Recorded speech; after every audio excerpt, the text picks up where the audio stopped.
Well, good morning. Anybody here? Oh, we got several. I see Alvin. I see Steve Jonas. I see Dan Darcy. Francis.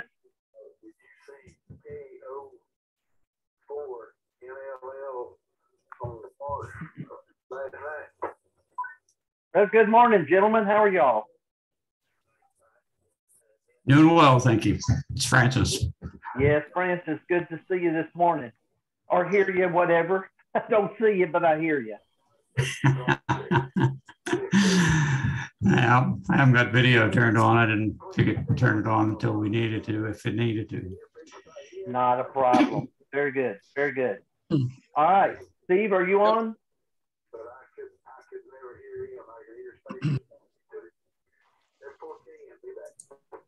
Hello, Steve. Are you on?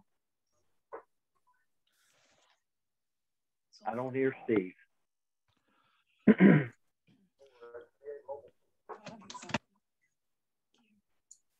Okay. No Steve yet. Okay. Francis, can you hear me okay? Yes. I think Yes, I hear you fine. Steve's here now, Brett. Okay, good. I'm doing paperwork. There he is. Okay, good. So I'm going to leave. Okay, that'll be great. All right, got a good cruise going so far. And just so everyone knows, I am going to be recording this Zoom session, and we will have it available down the road if anybody, any of the crew members are not able to attend and would like to kind of take some time and review this, they can do it at a later time. All right, a few more showing up. We're up to 10 so far. I actually got 11, Brett. My wife, Janice, K04AWB, is here with me. All right, Jimmy, appreciate that. Welcome, Janice. Thank you. Good morning. Good morning. Jimmy, give her the mic. She sounds better. Oh, come on now.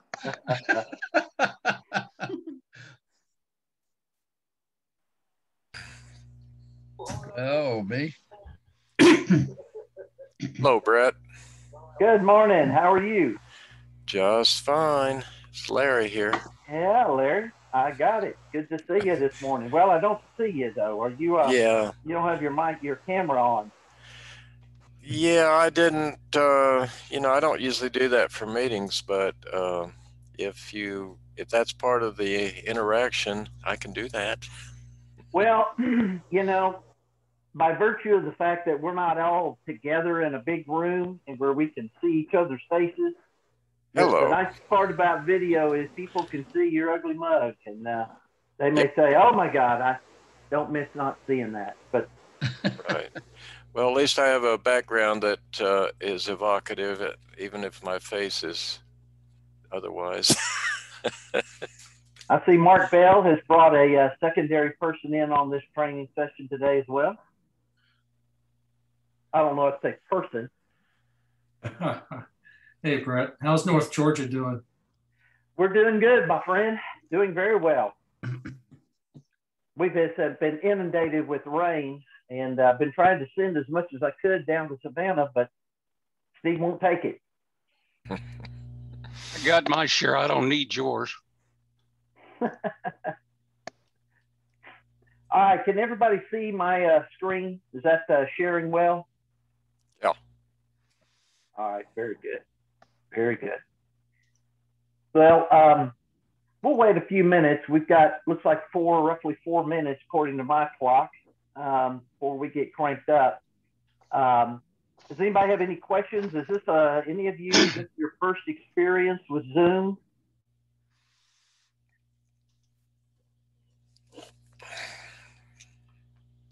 If it is, unmute your mic and let me know. I'm proud of everybody if they made it all the way through the last year and didn't have to do Zoom. That was what was going to be my comment. How could you live the last year without knowing Zoom? Well, it's amazing. There are a lot of people that just have never dealt with the technology, and it can be confusing for some people. I could only imagine.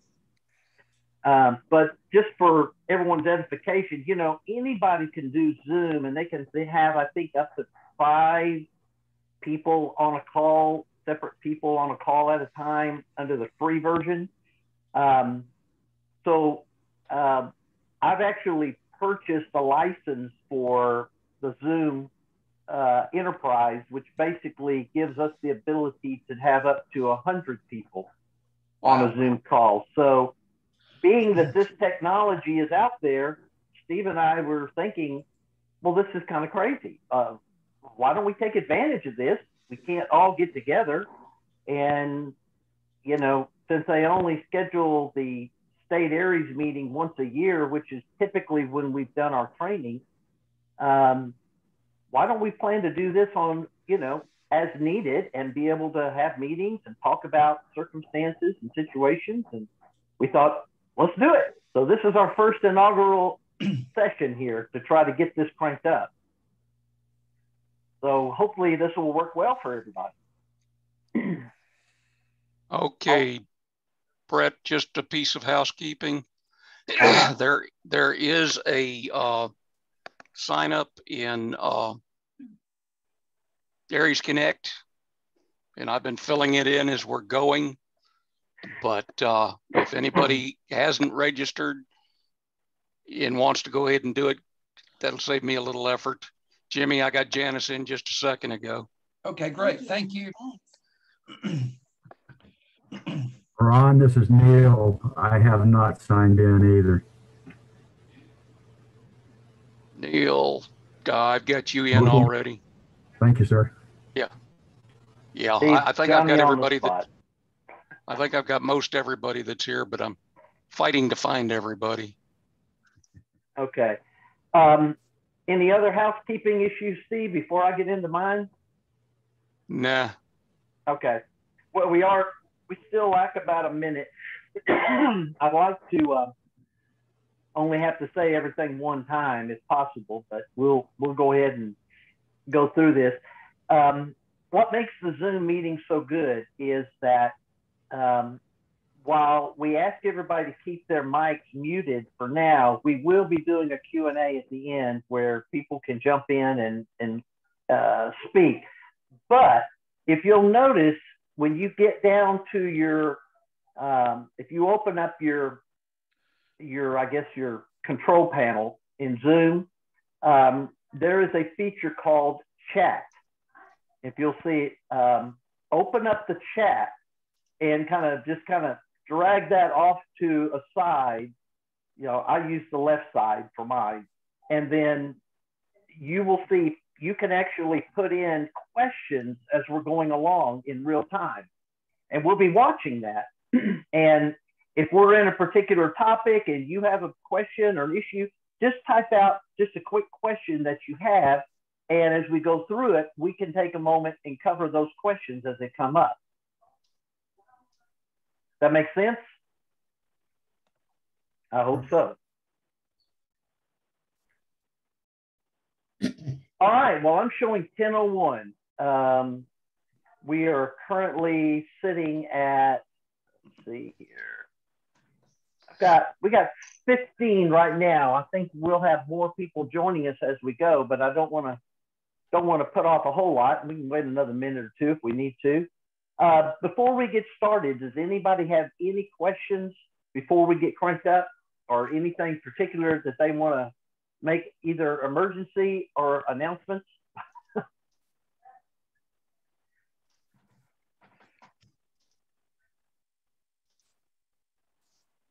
I hear none. That's very good. All right, well, welcome everyone. Glad to have you here this morning. I'm Bret Smith, W4HBS, and my sidekick, Steve Jonas, K4SDJ. We will be kind of conducting this training. Today's session is not going to be like our typical trainings when we talk about our typical hospital trainings. Today is really trying to be more specific in addressing our individual operations. And part of the reason for this is, as you all know, We just entered into the 2021 hurricane season, severe weather, and we've already experienced one last week. We had the hurricane that's coming up, came up through middle Georgia or South Georgia, came up, swung around over the coast. It hit several of you guys, got a tremendous amount of rain. I'm not aware of any hospital activations for this severe weather event. But if anyone did, oh, sorry, somebody did point out here the August meeting is on the 14th, not the 15th. But one of the things that's important is this is the time of year when we will typically get activated during severe weather. In past years, typically hurricanes are our primary reason for being activated in our hospitals. So we're going to cover a little bit of housekeeping. We're going to cover some things that are good standard basic practices that everyone should be involved in. You should try to work to get your hospital up to speed in these areas. It's kind of good idea to go through and make sure your documents are up to speed, et cetera. And we're going to kind of go through and we're going to give everybody kind of what we kind of view as the ideal model or the ideal standard for your radio rooms in the hospitals or facility. So we will, like I said, we'll be touching on these issues. Again, a reminder, if you have a question, throw it out there in the chat box. We will do our best to try to grab that and bring them up as they come up. And we'll go from there. So, all right, without any other further ado, let me jump over to our next document. Yep. Let me get to it here.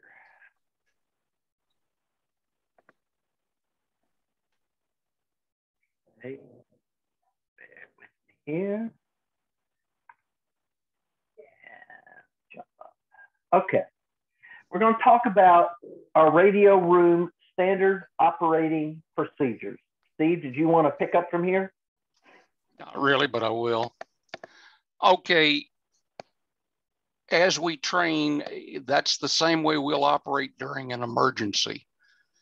And so we started down here in Savannah with a set of standard operating procedures that we have published in our logbook that tell us exactly what we're supposed to do, i.e., number one, arrive early.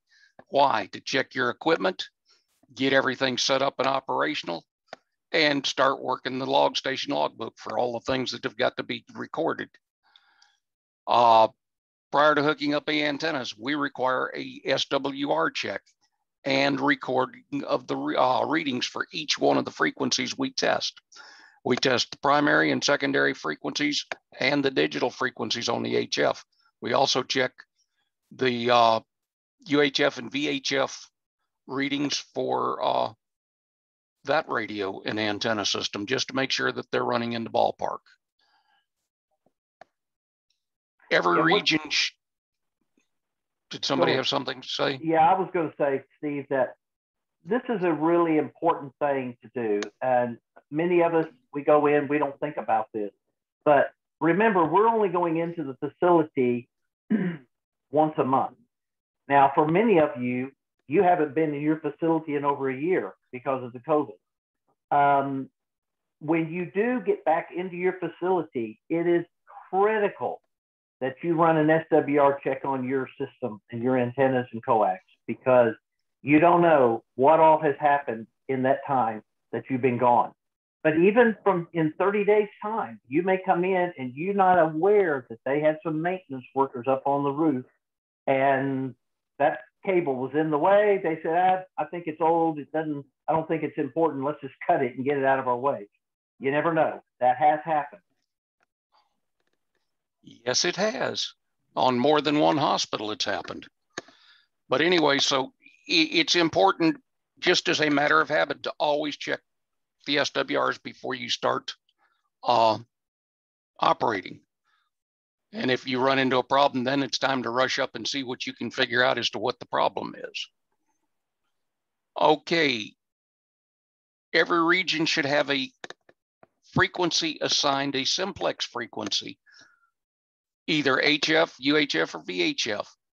And between 2 and 2:30, this is the time that the RCH, the Regional Coordinating Hospital, should be reaching out to all of the hospitals within their region to see if they can make contact. That is the responsibility of the RCH for each region. And you cannot use repeaters. You can use simplex conversation in any one of the modes, but it cannot be a repeater in order to qualify as a valid contact. Now, up in the Atlanta area, it's easy because a lot of the hospitals can reach simplex. Down in this part of the country, we cannot reach between most of our hospitals without HF. We just don't have any way to do it because we're covering 130 miles in one direction and 100 miles in another direction. And we just don't have that kind of signal on UHF or VHF, so we had to go to HF. But when you do make your contacts, you need to log those in and report them on your 213. And if I ask for it, you tell me, yes, we made contact with St. Mary's or whatever. You need to start your 213. Hang on a minute, Steve, before we get off of that. We're saying this, we're hoping that everyone has already attempted this and knows which other hospitals in their region they can reach via simplex. In region A, where I live, it's extremely difficult. We may have one hospital that can reach one other hospital, and then that hospital may be able to reach a different hospital, and we may have to relay quite a bit. And the other circumstance is our RCH in region A is not even on the air half the time. And so Fannin Regional has basically equipped itself to serve as the interim RCH in the event of a disaster. And we can then provide the same types of communications with GIPSIC or with GMA as we need to. And be aware that that may be a circumstance. Region Delta, Grady's off the air, and Mark just brought that up. And they're not on the air. So the reality is we may turn to Northside Duluth and say, hey guys, y'all are going to be the interim RCH in this event because you're the only ones with comms. So be prepared. You may have to fulfill that role, but the key is being able to communicate with other hospitals in your region. So you need to figure out what you can and cannot do. And you need a defined, identified simplex frequency that you will use. Some of you are trying to use HF 10 meters. We've tested that to try to see if that would work. If it doesn't, you've got to come up with a way in your region. We don't assign that. We don't define that for you. You have to figure that out. So just real quick, I want to respond to Joe, WB4JPL. We will be providing these documents and making them available. We're also going to be uploading them to the Georgia Aries website. So, okay. Thanks, Brett. You bet. So before we move on, any questions about the communications between the hospitals in each region?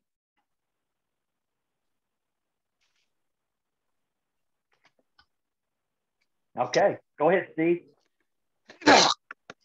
Okay, you need to start preparing your 213. We're asking you to send only one per facility. We now either going to send it RDOP, Vera, or Packet, depending on what you have the capability of doing. It needs to include the names of all of the operators and their call signs, and whether we are remote or on site. It also has to include the name of the hospital, and hopefully the hospital has a call sign. We're going to talk about that a little more a little later. but you need to get that started so that there isn't a mad rush at the end to try to get it before you run out the door. We need to have those sent prior to 6 o'clock.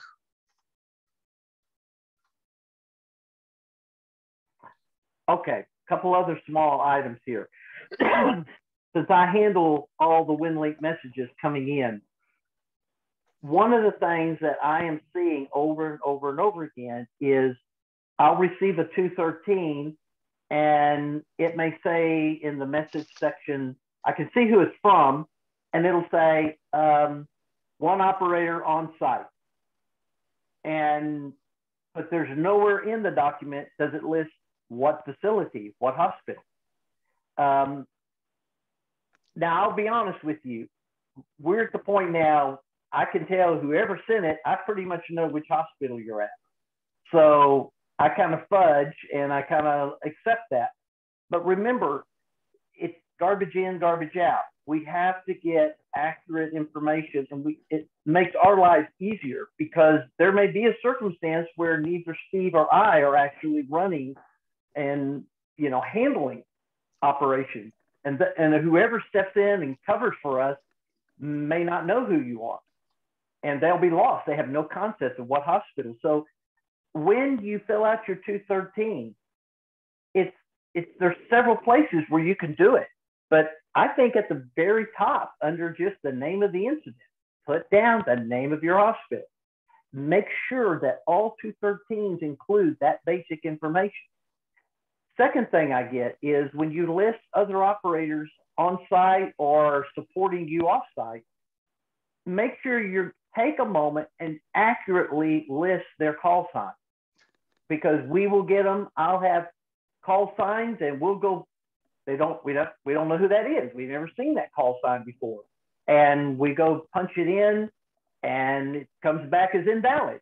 So you're not getting credit.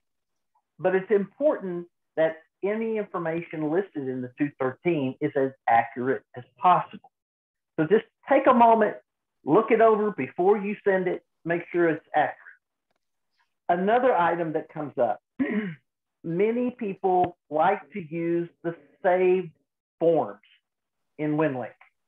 And I get it, makes a lot of sense. It's great to have that where you can just click on, boom, 213 pops up, fill it out and go. I get it. The problem is the WinLink development team is constantly updating these forms. And it's usually behind the scenes coding. So what happens is whenever they update forms, if they update a 213, then your stored 213 is the old version. It does not automatically renew to the newest version. So what happens, you fill out your 213, you send it. When I receive it, I just get a general message and it says form failed to load. And so all that information you put in, I can't see. It doesn't come across. So I know it's frustrating, but I recommend that you always go into your forms, go down, find your ICS USA, find your 213, click it, and send it. That way you are always sending the most recent form. So other than that, we've had a great response from people sending. I don't know how many of you are still struggling with trying to send a 213 via HF or a packet.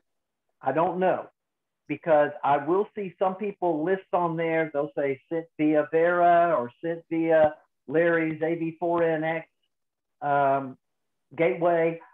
That's great. That's nice to know, because that ensures that you have the capability to send it in the event you lose internet at your facility.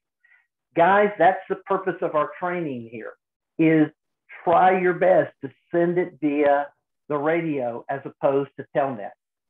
And yeah, I get it. Telnet is fast. Telnet's quick, makes it a whole lot easier. And by all means, in a disaster, if you have internet, use it. But part of our training every month is to look at worst case scenarios, because if you lose internet and then that's not the time to realize, you know what, I can't connect to a gateway anywhere. So part of this training is every month, make sure your equipment's operational, make sure your cables work, make sure that you're able to hit a packet gateway or an HF gateway that is on the air, and try different ones. For example, if you're used to going to one every time, shake it up a little bit, try a different one. See if you can hit a different gateway, because you never know, one may be off the air. So all of these are just basic general practice use, but all of this helps us to be a little more confident if we do have a disaster and being able to get these things sit where they need to go. So let's see some of the questions that we may have. Larry's got one. Yeah. Actually, it's a statement. Okay. Yeah. Larry, you want to elaborate on that? Sorry, it took a moment. Actually, Mark should be the one, since he's the actual training expert in this group. But Mark, why don't you do that instead? Because you are the one that teaches this. But not using the form that you saved from last time, it'll age and it won't populate, as Bret Smith says, but you can load data that you have saved from a previous stock data, and that will populate on every new form as it comes up. So Mark, can you do that? Yeah, you're correct. Now, because when you do a save data, it saves a ASCII text version that has a tag and the value. And when you do the load, it restores it into the most current 213 form in context what we're discussing. Now, if there is a backend change and they change a tag for one of the fields, when you do the load, what will happen is that field won't get populated that has had a tag change. And so you can see that, and all you need to do is fill in the correct information and then resave that data for the next time around. But Bret is quite correct. If you use the old message form from the your outbox, for example, and load it up, there you can get into trouble. And doing the load and save of the text, there's a lot less risk in terms of change, but it still is potentially there. Yeah, and please, please, please check everything that gets loaded. It could be another operator that you had last time or whatever. It needs to be accurate, as Bret said. So that's a time-saving element for filling out forms, but be sure that you check for accuracy. That's all I have. Yep, Good that's point. correct. Good point, gentlemen. Thank you for that. I will even add on a little that what happens is we get lulled into a sense of complacency with many of our hospital teams, because it's usually the same 1, 2, 3, 4 guys that go there every time. And, you know, for example, Mark may say, I'll go ahead and do the WinLink forms. Y'all handle the radio. And Mark handles it every time. Well, the problem is the other guys may not be using WinLink very often. And you may find after a while that their skills get a little rusty. That's why we encourage you, if you have a team, particularly if you bring on new team members, let them learn how to do that. Let them learn how to bring it up, open it, fill it out, send them. And as we do this, any other operators, rotate it. Rotate the role of who's going to handle sending 213 messages. Because in a real disaster situation, if it's an event that lasts for 36 hours, you're going to have multiple people filling in the role. You're going to take different shifts. And so everybody on that shift needs to know how to do all operations, whether it be WinLink or communicating on D-Star, changing reflectors if necessary, changing HF frequency, etc. So again, cross-training, keeping everybody up to speed. All right, very good. Back to you, Steve. All right, at 2:30, be prepared to check into the D-Star net, assuming it will be the first one called. If you noticed, we've shaken things up a couple of times here recently. And why? Because we have some people that come at 2:30 and they're gone just as quick as D-Star is over.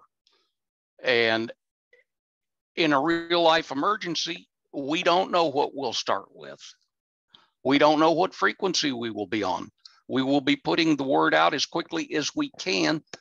And while we're doing this, I'm going to stick a little caveat in here. If you are not registered with Everbridge, we need to know about it so I can get you registered with Everbridge, because we can send a text message, we can send an email, and we can send it to multiple places. So we need to get you into the Everbridge system, because we've lost Georgia GHA 911. We can't use the web EOC anymore because we're restricted simply to the region we're in, and they will not allow us to cross the barriers for the different regions in the state of Georgia anymore. So Everbridge is our only method of contact. Now, I will admit, let me go ahead and say that while they have never told us we will not have statewide coverage with Everbridge, with web EOC like we have in the past, it's not looking very favorable after a year and a half to 2 years of this. So we've struggled with getting them to give us back the capabilities that we had before. And unfortunately, that was a tremendous tool that we had at our disposal, because anyone in every hospital could open up web EOC and they could have situational awareness of what was happening all over the state, which was phenomenal. But losing that, we also lose our back-end communication capability that we have communicating with all the hospitals at one time. But with Everbridge, we still can. Unfortunately, it comes across like an emergency alert, but it's the only way we have. So in a real disaster, we're going to be using that. So, and just so you know, we try not to do tests very often because they can be quite annoying. And we want to continue to do testing at regular intervals. So be aware, at any day, any moment, any time, you may get an Everbridge alert, but it will usually indicate that this is just a drill or this is just a test. So be aware that that is a tool we still have at our disposal. On those same lines, if you're not sure whether you're in the Everbridge system, if you'll send me your name, full name, your call sign, your email address, your cell phone and home phone numbers, if you've got them, your call sign, in any positions you hold within ARES, the hospital you work with, I can get all that data put in and you'll be ready to go the second I do. So just send me an email with all that and I will make sure you're in there. If you're not sure, send it to me and I'll check. All right. If we do the D-Star net at 2:30, approximately 3:15, we'll transition to the HF. In the notice that I'm sending out, and I pray we don't have a catastrophe like we had this last month, I will state the frequencies we are planning to use. During the summer, it will probably be 40 meters almost exclusively. However, if we're in the middle of an operation, come nighttime, we're going to 80 meters because we get much better coverage. But those frequencies are posted. We're doing a new update and I've got to get it sent in so that we can get it. It will be in the EOP that we already have. We put in a couple of new things, and we're also changing the way we had it set up in the Appendix C for the frequency listing. Yeah, we'll be talking more about that shortly. Yes. Okay. When the net is over, you need to make sure that the ICS 213 is completed using the current form. And you need to send it to W4HBS at WinLink. If you have to send it Telnet, do it. If you can't do HF or packet. Yeah, and I will mention this too. For some reason, I'm getting occasionally I'll get a 213 sent to my personal email. There are people that have my personal email and they're sending it there. Well, that doesn't count because it needs to come through the WinLink address. And real simple, you don't have to type anything but my call sign in the to field. W4HBS, that's all you have to do. Please, please do not send it to my personal email because I don't check it in the middle of the drill. I don't test it. I don't check my email. In a real disaster, I doubt I will. So I may not get it.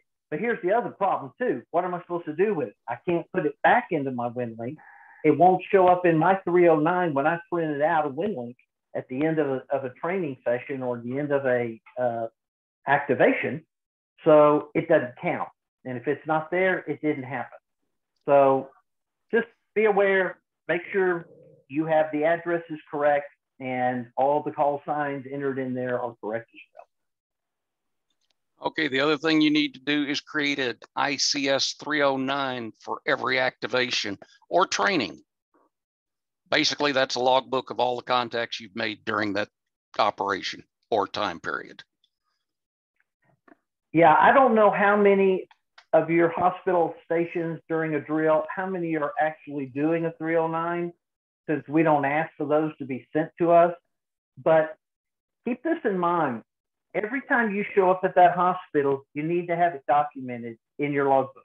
And we're going to be talking about that next. But keep in mind, if you don't list it, if you don't show a document in there, the assumption is it didn't happen. And so it's important, particularly for a hospital. I want to take just a brief aside here, and I want to share with you kind of where the hospitals are in all of this. And every facility circumstance is different. But what's happening now, as these hospitals come up for their triennial NCQA or Joint Commission inspection, one of the things that will be required of them in those inspections is they got to show logbooks. And every department has to maintain a log. Every division within that facility that's part of the mandated requirements of the Joint Commission inspection must show documentation. The same is true for the emergency communications. And they will come and they'll say, hey, we need a logbook of all the activities that you guys have done every month in your training so that we can show it during our inspection. They're going to want to see your logbook. And that logbook technically should have documentation in that logbook. And so probably this is a good time to move on to that next phase. But are there any questions at this point from what we've talked about just on our monthly training, some of the issues we're handling? We've got one about using the ICS 214. That's coming up next in our log. Let me go ahead and just move on to that. There's no other questions about that. All right. So we're going to talk about basically required items for hospital radio rooms. Call your station at that hospital your radio room, okay? Most important is your logbook. And I'll just say this, that there are certain documents that must be included in that logbook. And now, your local hospital may have different requirements. For example, your hospital probably has their own established emergency operations plan. Every hospital has one. It'd be a good idea if you could secure a copy of that and put it in your logbook, in the radio station logbook, just to have availability. Now, it may not apply to you in any way, but it's nice to have it there just in case. Because one of the things that they have included in most of those operations plans is communications and contact lists of key personnel. And that's a great thing to have. So keep that in mind. If your hospital has one, you may want to ask. If they do, ask if they could give you a copy of it, a current version, and also to be included if it's ever updated. Keep it in your logbook. The second thing that you need to have, of course, is the standard Georgia Hospital Emergency Operations Plan. This is available on the Georgia Aries website. We do keep it updated, and if you go out there, you download it, you will have the latest version. Now, I will tell you this, it's getting ready to be updated in the next few days. So if you want to go out and get one now, it's going to be one that's going to be changed here briefly, shortly. So having that emergency operations plan in your logbook is critical because that covers everything that we have at this point. Some of you, your local hospitals may have operating procedures, or you may want to develop procedures, specific procedures for your hospital operations unit. Now, some of us, we're smaller hospitals, and you may only have, you may be the only operator that goes in there, and that's not as critical. But some of the larger hospitals that may have 8, 10 people that come in and work the radios, it's kind of nice to have kind of a standard operating procedure. And I kind of want to jump here and just ask Mark and Larry, for example, at Duluth Hospital, you guys have a lot of operators. Do you guys have your own standard SOP? The answer is yes, Brett. And I actually have 2 documents. One's a general document that relates to just general procedures across the Gwinnett hospitals that we support. And then there's a document specific to Duluth that, among other things, tells a new operator, here's where you find the radio station. This is what you are expected to find when you get there. And I have the concept of a facility lead, which happens to be Charlie, WS4TOT for Duluth. And he has the responsibility for keeping that station stocked with materials and stuff. And all that's defined in our operating procedures guide. In the Facebook Georgia Hospital Net group, in the file section, I actually have a couple of copies of earlier versions before Northside took over. And the only change between the earlier version and today's version is the name of the parent the served agency. That's really it. But if you'd like to see anyone on the line that would like to see representative SOPs that we do, go to the file section of our Facebook group. Excellent. Excellent. Thank you, Mark. That's great. Okay. All right. So moving on to the next item, a station emergency contact list with email and phone numbers. You need to have a listing of key hospital personnel. Absolutely, your emergency manager or direct contact. It may be someone in facilities. You may have someone in the ER department. It may have an administrator of the hospital. But it's important to have a contact list with these people. And also, if you have their cell number, make sure to find out who their carrier is. So, I mean, is it AT&T? Is it Verizon? Is it Sprint? Find out who the carrier is, because then you can, as we all know, you should know, you can actually send them a text via WinLink if necessary. So having that information at your fingertips, as opposed to in the middle of a disaster, trying to find this information, it's good to have in the logbook. Okay? All right, here's the next phase. And this gets a little fuzzy for some of you because there's really not a standard from hospital to hospital to hospital. We want everybody to keep printed copies of all the standard ICS forms that you would typically use. Now, I say initially, these have typically been hand printed or just printed copies of 213s, 309s, and 214s. But that's not an exclusive list. It's important to at least have plenty of copies of these, because the hospital may come to you and say, we need to send communication to another facility or to GEMA or to Department of Public Health in Atlanta. But they're bringing it to you on a handwritten piece of paper. you need to have a blank 214 or 213, excuse me, that you can hand to them and say, please fill it out. Please fill it out. And you can even help them if they're not familiar with filling one out. And trust me, there are hospital personnel that have never even seen a 213 before. So you may have to help them to fill it out. Anytime they fill it out, it needs to be legible.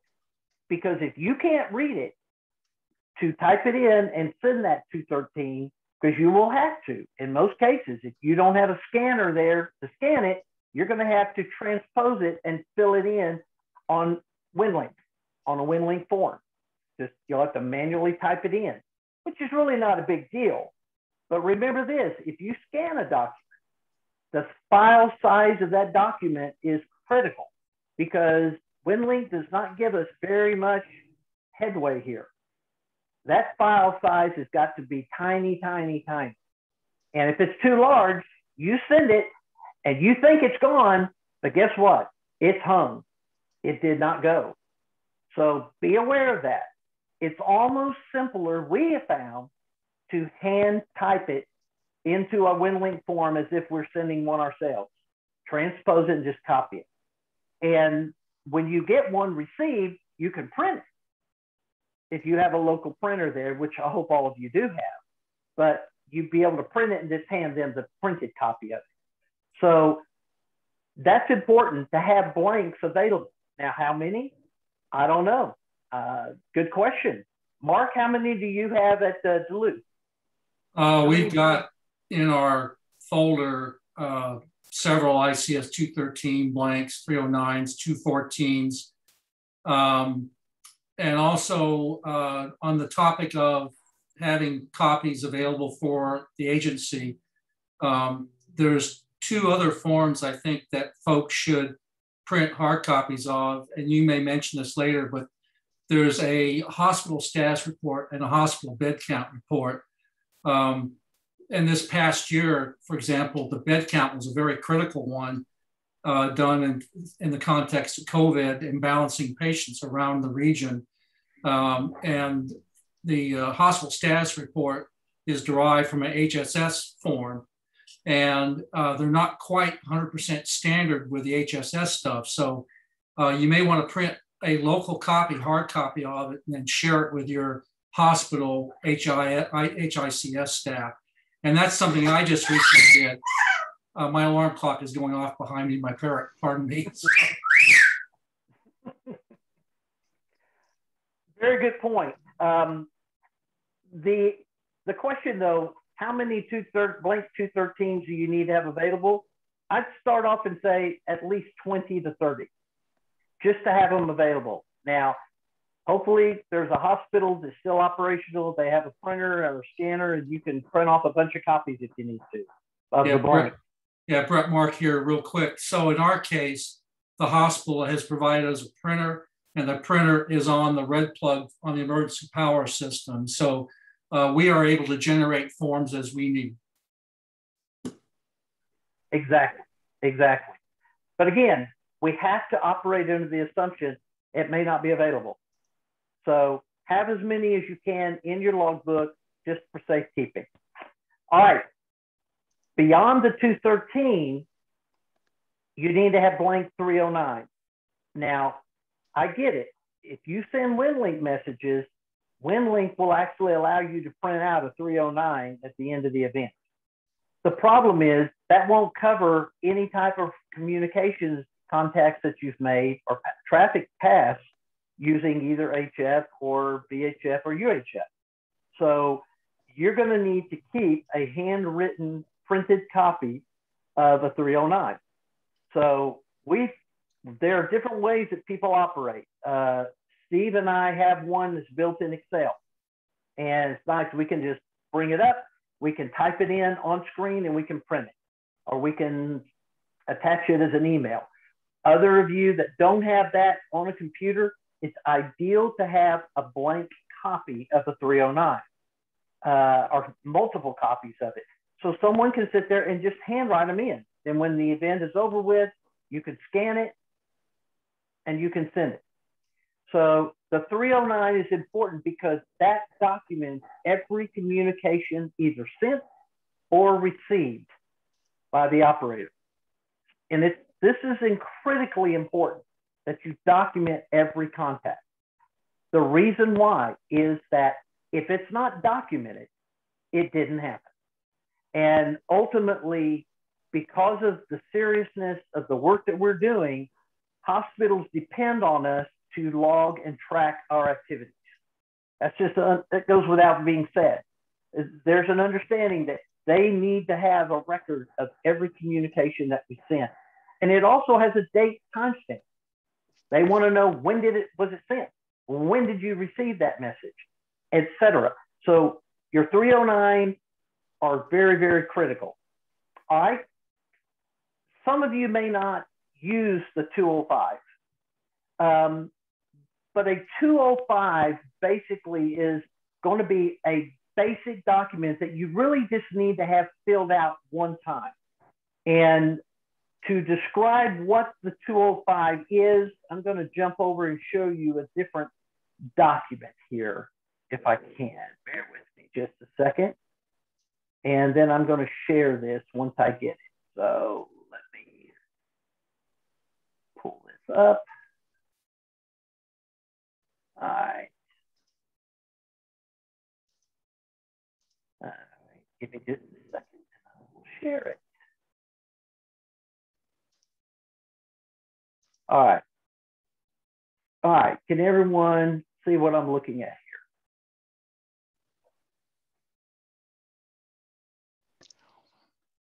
Can y'all see what I'm looking at here? The ICS forms? Yes. Okay, good deal. All right. It's a good idea to go ahead and just have one of these. This is basically a listing of your resources available to you. You can list frequencies, you can list radios, you can list standard frequencies that you use. Now there's two different forms. There's a 205 and a 205A. This document here that I'm showing you here is basically a 205. The 205A is more of a listing of it. You can have a frequency and you can assign what that's for. For example, you may have a simplex frequency that you use to communicate with another hospital in your region, a dedicated frequency that you maintain. Go ahead and list that. No, so that people say, well, how do we communicate with our sister hospital over here or one of our other regional hospitals? Well, it's a standard form. Now, this doesn't change very often. This should be something that's fairly static. It doesn't change. So if you at least have it in your logbook, any operator coming in there can look and say, oh, okay, here's how we communicate with our sister RCH or our sister regional hospital. It's good to have a 205 built into it. Does anybody here have any questions about how to use and why this form would be valid?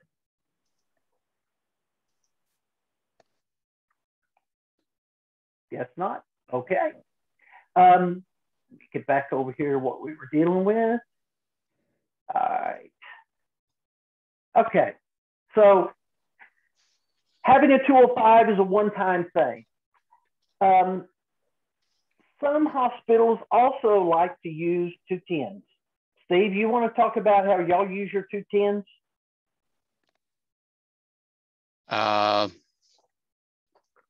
Yeah, let me pull a form up here so I can look at it. This is a resource, like when somebody comes in and you assign them a particular role. And I can actually pull one up if y'all want to see it, but yeah. Not every hospital uses this. Steve and them do in Region J.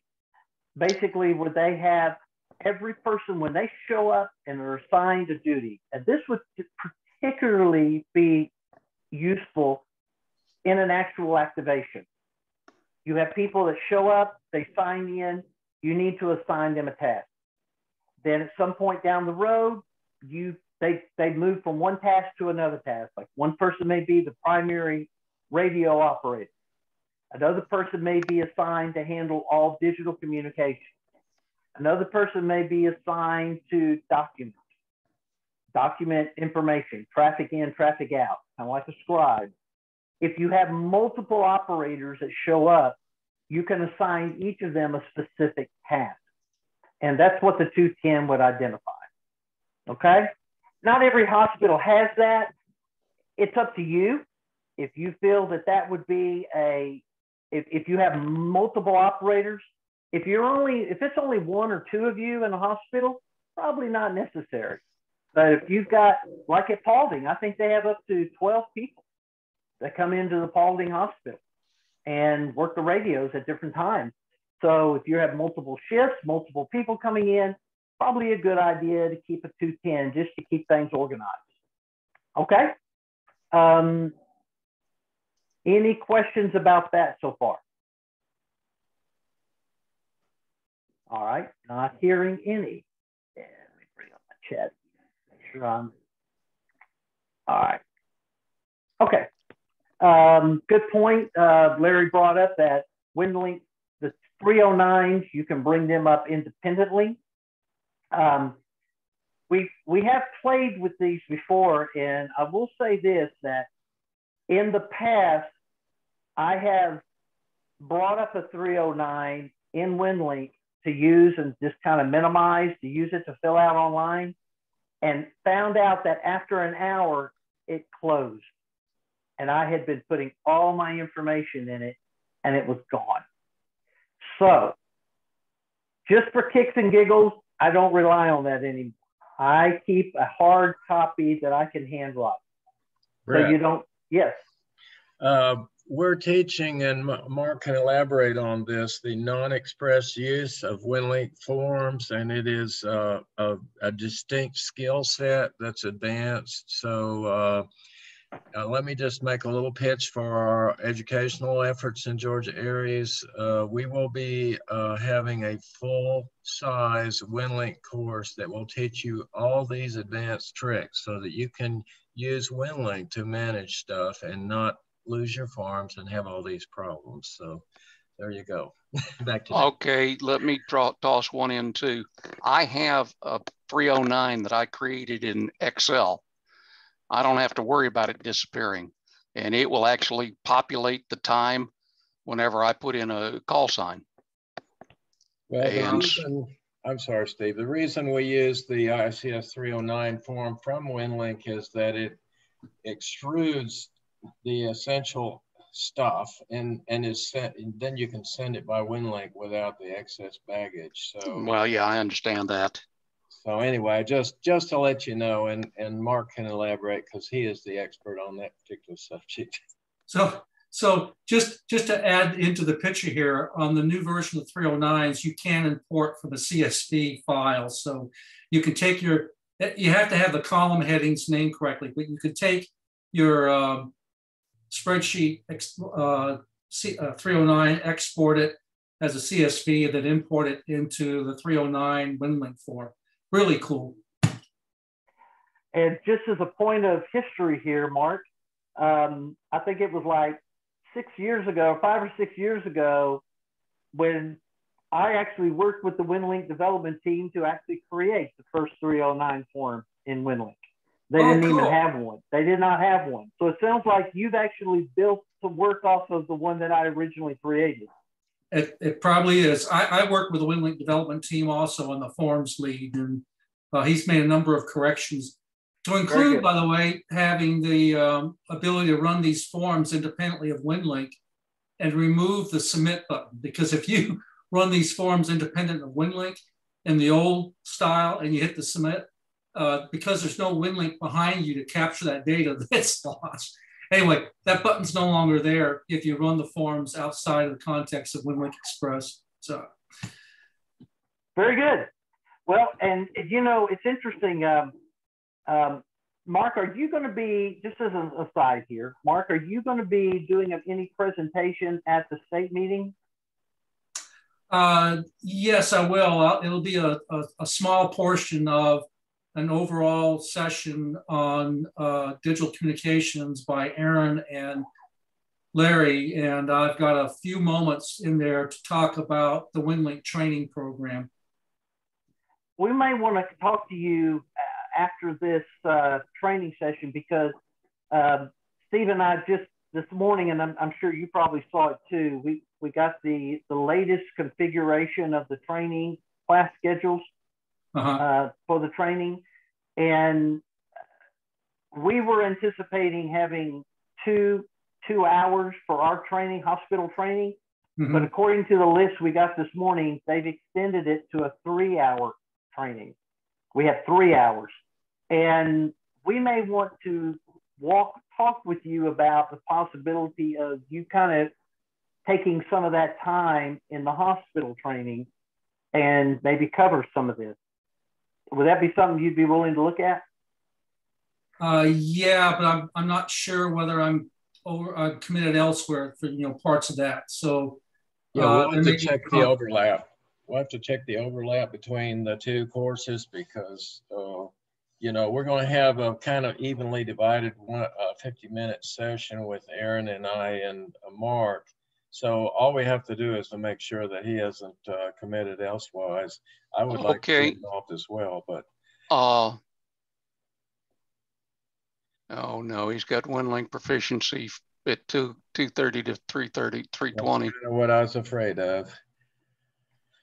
Well, hang on. One of them we could maybe be able to do. I don't know. I haven't seen the latest, so I can't answer that. Okay, they got the digital modes, Vera WinLink with Larry and KK4EHJ. Aaron. 1:30 to 2:20, and from 12:30 to 1:20. Again, they've got digital modes, Vera and WinLink. Oh my goodness. All right, I've brought it up here. Y'all should be able to see this now.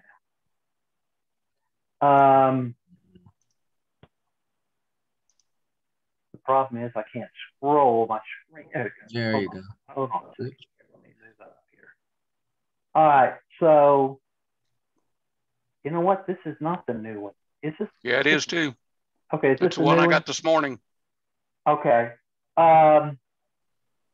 So we basically, here's the three. We have 12:30 to 13:20. We have another class at 13:30 to 14:20, and another one from 14:30 to 15:20.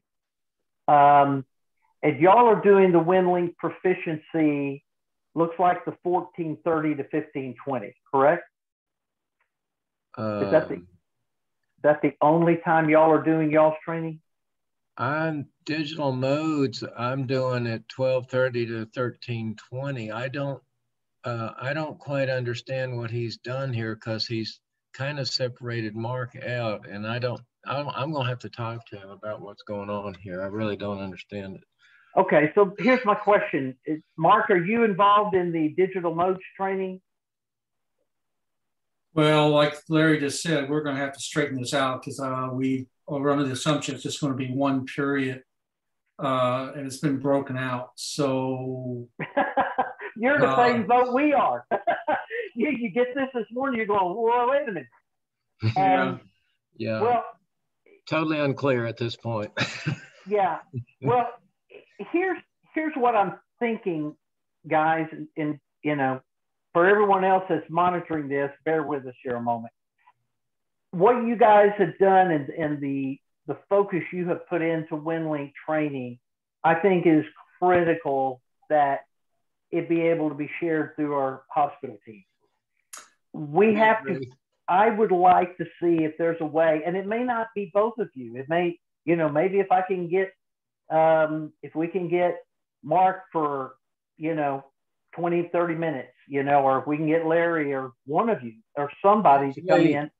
Actually, Mark is your most valuable asset because he's the critical trainer of the proficiency standards and actually can articulate the details a lot better than I'm the overview guy, setting the context and all that. So anyway, yeah, I see they've separated out FLDigi too. That's probably a good thing. And I may have to rewrite part of my presentation here because of this. Yeah. So thanks for bringing this up. And what we wanted to do, I'm sorry, go ahead. Yeah, what I'm trying to tell you is that not even 2 months ago, when they first came out with this meeting, we didn't even know they were doing it until we had a call and they came up and said, here's the class. Oh, in hospital operations, we're going to give you 1 hour. And our point was, what's the point? With just 1 hour, it's not even worth driving to Forsyth to do that. That was part of the reason why we set up, we're just going to do our own Zoom meeting. Well, then they came back and said, okay, we'll give you more time. And then it was, we'll give you 2 hours. We said, okay, we can work with 2 hours. Now it comes out this morning, they're giving us 3 hours.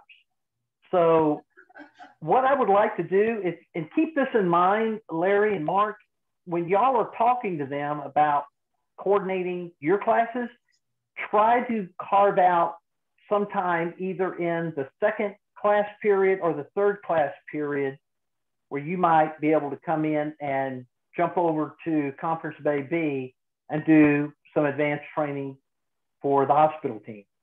We certainly will do that. And I wanted you to know that Mark could tell you this, but in the third, the advanced levels, well, actually in the standard levels, he's focusing on a hospital scenario. I'm sorry, I didn't mean advanced. In the standard level, he's focusing on hospital scenario. So we are trying, this course is designed to focus on the served agencies that we work with, not just the skills. So you're right dead in our bullseye for what we do. Well, think about this too. Maybe one option you have is just, instead of teaching it in, you know, room 115, just move you over and do it in Conference Bay B. Because we can hold about 100 there. Or more. So sounds like we need to take this offline and as leadership and make these decisions. I'm cool with that. Sounds good, my friend. Appreciate it. Okay. So back to our rat killing here. Okay, we've got no other questions that have come in so far. So the next document that everyone needs to have, blank form in your logbook, you need to keep some blank 214As. And the 214A, of course, is basically everything that happened, a listing of everything that took place during your period of activation. Now, when you come in for the monthly net test, basically it could be arrived this time. Here's the operators that arrived. We tested the antenna and coax. You know, we did our regular test there to check the SWRs. We then logged into and checked into the D-Star net on 30 Bravo or 004 Alpha. And then at this time, we checked into the HF net successfully. Then at 13:30, or 15:30, we closed station, shut down station. But it needs to be written, needs to be documented. Keep it in the log. That's the primary document that the hospital will need in the event of an inspection. They want to see that you were there and what you did. They're really not going to be interested in your 309s. They're not going to be interested in the 213s that you sent or received. The 214 is the critical document they're going to look for. Now, I do want to say one other thought. Some people have been sending me Hicks 213s, the hospital-specific 213 when they're doing their WinLink check-in. We are asking that when you send your 213 into me during all drills, please send in the standard 213. The reason is that when we are communicating with GEMA, GEMA doesn't recognize the Hicks forms. So they're going to want communication. Anything sent or received from GEMA is going to be the standard 213. Now, if the hospital comes to you and says, we want to send the Hicks 213 to this other hospital, send the Hicks 213. You've got it in WinLink. Just pull it up, fill it out. The biggest difference between the Hicks 213 and the standard 213 is the Hicks will carry a lot more information that's got to be filled in. And they're mandatory fields when you fill them in on WinLink. So be aware of that. You might want to pull up a copy of a Hicks 213 to review it, because they're going to have information it's going to be required. You may not have that information. So if it's being filled out by hospital personnel and they're asking you to send it, you got to make sure that they fill in all those blanks, because again, the WinLink version that you're filling out, it's a required field. They will not let you skip it. So that's a challenge. If it's not filled out by them, you may just have to, I don't know if you can get away with just typing NA or whatever on it, but be aware, look at a Hicks 213 and see how different it is. And Mark, I don't know if you've had any experience with that yourself. I'm familiar with the Hicks 213, and I'm going to check with my GMA contact with Edwin about whether or not they will accept the Hicks 213. My guess is they will, but I'll verify that, Brett, and get back to you on it. Yeah. But you know, if the hospital comes to me with a Hicks 213, and GMA doesn't want to see Hicks 213, actually it won't go to GMA, it'll go to the EOC, then the EOC to GMA. But I'll just verify that change. And you're correct. You could type the additional information, like the priority level can go into the body of the message if you need to. But I want to check on that. Yeah. Just be aware, if the hospital is not specifically asking you to send a Hicks version, please try to use the standard 213 as much as possible, because that's what your EOCs are going to use. That's what GMA typically uses. And Mark, I will tell you that, yeah, in past, we've been told that GMA prefers the standard 213, not any other version, not the Red Cross version, not the Hicks version. It's like every agency's gone out and created their own unique version of the 213. And there's even brief 213s. There's like 8 or 9 different 213 versions out there.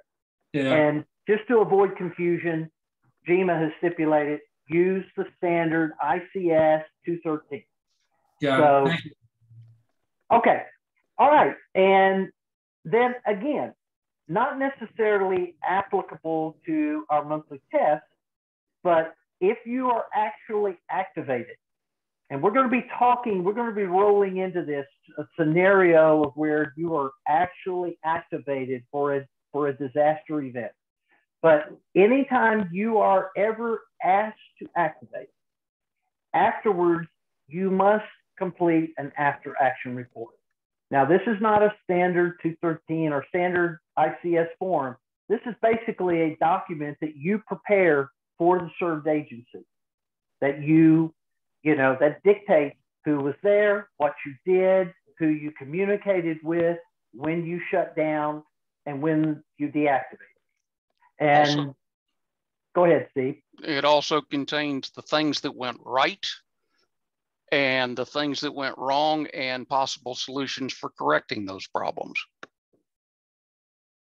If anybody is not familiar with having completed an after action report, I've got examples. I've got some files from past events that we performed. But more than likely, you can check also with either your hospital emergency manager and ask them if they can show you an example of an after action report that they use or they prepare that can give you an example of what kind of information they're looking for. Many hospitals will have a standard form that shows all the components or the requirements of an after action report. So, I mean, you can also Google the same thing. You can Google up, after action report template, for example. But your unique facility may have a particular one that they prefer. Just be aware of that. All right. Brett, yeah. One other comment. In the station logbook, I highly recommend that you keep a form. You can create your own that shows your SWR checks on a monthly basis. because that's a good indicator when you look back through it. If something seems to be going out of alignment, that's the first place you'll pick it up, because you have it right there to see what it was and what it's been over a period of time. Very good. All right. No other questions at this point? Okay, guys, we're going to shift gears a little bit more here. We want to talk about some troublesome trends that we tend to see. And the reason we're bringing this up here is because I don't ever like to air dirty laundry, but there's some things that we need to be aware of that will help us tremendously going forward. And as you know, we have encouraged every hospital facility to form their own club and get a unique call sign for that facility. Now, many of you have. If you have not, then definitely let us know. We can help you with this. We have standard forms for how to create a club, critical incorporation or documents, organizational documents that you need to have that you can just use our template.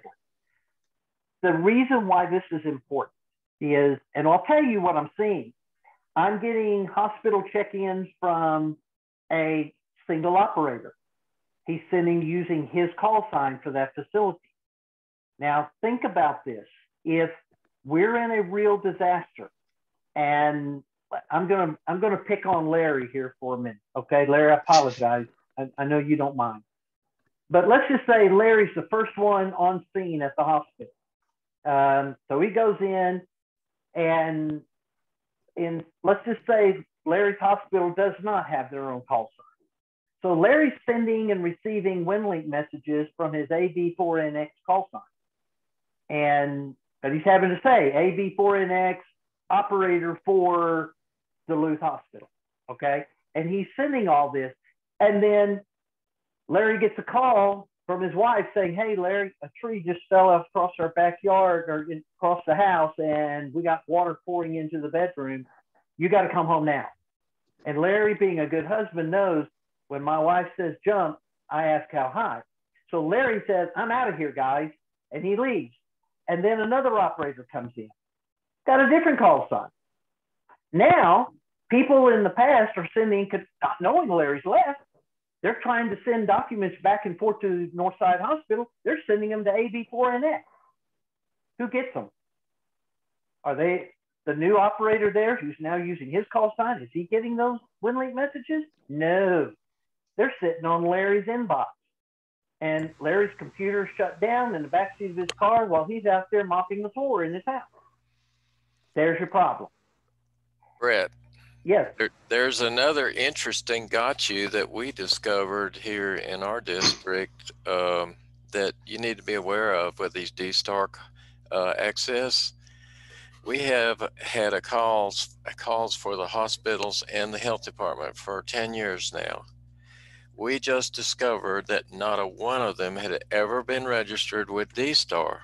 They could talk, but when it came time to change reflectors, no go. So make sure that when you do that registration, you also register with D-Star so you can change those reflectors when somebody beacons on 30 Bravo, if you know what I mean. Larry, that's number 2, as you can see on my list here. You're jumping ahead on me here. But the concern we have is, for example, there are a number of groups that are using their county club's call sign and for their hospital. They've been doing it for years. They just use the club's call sign. And the problem there is the same thing. If some person leaves, another person comes in, they may not know the password for that club call sign, or they may not have it set up in their WinLink application. You got to register and set those call signs up and to be able to send and receive from that call sign. So again, if everybody has their own unique call sign for that facility, and it doesn't have to be a vanity call sign. Yeah, vanities are cool, but the point is, go ahead and get one. Yeah, the only downside of this is now it's going to cost you either 30 or 50 bucks. I don't know what they finalized that form after July 1, but big deal, 30 bucks. If any of y'all can't afford that, let me know. I'll pay the 30 bucks for your club call. Okay. But if you don't have a unique call sign for your facility, definitely talk about doing so. The other thing that's really helpful too is the hospitals think that's a cool thing, that their hospital now has its own unique radio station license for their emergency operations center. That's kind of a neat thing. I think our hospital was really impressed with that. So keep that in mind. It's another good way to build goodwill. All right, back to in kind of building off what Larry said. Number 2, once you get a call sign for that facility, register that call sign with WinLink. Create a WinLink account and also create a D-Star registration for that call sign so that you can build your call sign for that hospital in the D-Star radio. So every time you transmit on D-Star, it's going to come across as the name of your facility or the call sign for your facility. And test it. You can go 10 years and not realize it's not fully registered, like Larry and them just discovered. So be aware of that. Good things. The beauty of these things, guys, you only have to do it once. Once it's done, boom, you're set. You got it. You're good to go. Okay? All right. The next thing, when we do our D-Star nets, whether it be in our drills, our monthly drills, or if it's a real life activation, many times there are multiple people trying to talk at the same time on D-Star. Doesn't work very well. So whoever's running net control is in most cases going to be using the quick key format.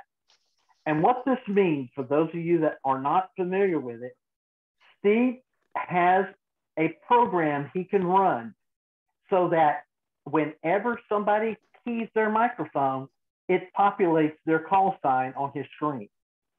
He's not having to watch the D-Star radio and say, who was that just quick keyed? He actually gets a list, and he can then print that log out after the event. He sees every person that keyed up. So when Steve's doing his net, he asks you the quick key. And I'm going to let Steve kind of take it from here because you deal with this every month. Yeah, okay. Normally what happens is the program I run, which is D+ reports, sitting up on my screen. And when I ask for quick keys, people will start quick keying. Sometimes they quick key together. That does not work because it comes out garbage and neither one of the call signs shows up. So when you're quick keying, kind of give it just a little bit of a break to make sure somebody else isn't in there before you do it. But when it pops up on my screen, the call sign is underlined. And that tells me that's a new call sign. I haven't touched it yet. So then when I start calling the things, the call signs, I'll go through a batch, clean it out. The call signs are still there, but now they're not underlined. So when I call for a new batch, the ones that come up will be the ones that are underlined. And we go through that until we get them all done. And then we wind up to the point where we're doing 1 and 2 at a time because we've pretty well gone through the list. But I can go through a net with 50 people in less than 15 minutes very easily using that method. And it is a godsend when it's working. Now, when it's not, it's another ball of wax. But it is very, very useful for doing nets. And I have been told, I have not participated in one, but there have been some that are worldwide nets where they go through 300-400 operators in less than an hour using the quick key format. Yeah, the frustrating thing in this is that if they're running a D-Star net, if there's an activation by GMA and they're running a D-Star net, they're not using D+ reports. They're just calling for check-in, like a regular voice net. And we have seen this happen. And many of you guys have seen this, like when they've done disasters in the past where they were running on the top of the hour, asking everyone to check in to D-Star, and on, and then after that, do an HF check-in or on alternating days. The problem with that is it is a traffic jam. It's just a fiasco. If it's a real disaster, guys, D-Star can save lives, because if we can use the quick key format, we can pass a lot more information in a shorter period of time and keep it organized. That's the bottom line. Go ahead, Steve. Well, one of the other things, when we call for the quick key format, we're not asking for any voice contact at all. It's key your microphone, get off of it, and let everybody do their thing. There are a few people that we've run into that they key their microphone, they let off of it, they key it right back down, or they don't even unkey it, and they start announcing who they are and what their call sign is. That defeats the purpose of having the quick key format. And one small tip, if you're not really comfortable with how the quick key works, when he says key the mic, it's not an instant key. He wants you to key it, count 1001, then let off. Give it a full second before you let off, not just a quick punch. Because if you just do a quick punch, it may not go through. But, and the other thing is, when you're doing that, if you quick key, you quick keyed, and then I come back and I start calling for the call signs that I've got showing, and I don't call you, there is a good chance you came in with somebody else. And when that happens, neither one of you show up. Yeah, it was a double. Which is why I keep calling for check-ins to make sure we get everybody. And as we move farther down the list, we have less and less of that happening. Okay, very good. All right, the next one is we need to develop a proficiency in switching reflectors. We found this out during a recent hospital net, as you well know. We decided to create a scenario because everybody became too reliant upon us doing the exact same thing month after month after month. And we thought, okay, what do we do if all of a sudden we come in and 30 Bravo's off the air? Which, by the way, as most of you know who've been working with the hospitals or in areas for a while, it's not that unusual of a situation. We have lost 30 Bravo in the past in the most critical times. So we developed and established relationship with 004 Alpha, and that is available to us. Most recently, in the last major deployments that we had, we found that GMA had taken over 30 Bravo, and their position was do not transmit on 30 Bravo unless requested to. So in that case, we felt like, well, we've lost our reflector. So we developed 004 as our go-to. The problem is when you tell operators, okay, we're moving to 004 Alpha, for many of you, it means either if you don't have a dongle, if you've got a dongle or a DVAP or, any of the small hotspots, it's a simple process. Just change it over to 004 Alpha and you're good to go. But if you're reliant upon a local repeater, be aware that you may have a problem, because if that repeater is fixed on 30 Bravo and they're using that repeater for other services, you may not have the ability to take that repeater and change reflectors. Or you may not know how to do that. We found that out. People said, oh, we're not able to switch the reflector on our local repeater. In the middle of a disaster is not the time to figure that out. You need to know how to do it. And we recommend, Steve and I both recommend, go ahead and build the programming into your radio where you can scroll to the unlink command, hit the key, unlink. scroll to the reflector you want to link to, whether it be 30 alpha, 30 bravo, 30 Charlie, 30 delta, 4 alpha, whatever. Key the mic, make sure it's connected to that reflector, switch back up to CQ, CQ, CQ, and you're good to go. So we've done this training. I know many of you have already got that programming already into your hospital D-Star radios. If you don't, now's the time to do so. Go ahead and have it available to you. The other thing to keep in mind, if you share your local D-Star repeater with other agencies, you may not have the permission to switch to reflectors in a disaster. For example, if your local EOC is using it, or if there's another served agency that's using it in your area, you may not, or if you don't have control of that repeater, what are you going to do? You can't change it. So sometimes it's good to have an alternative, like a hotspot of some sort. There's many different models out on the market today.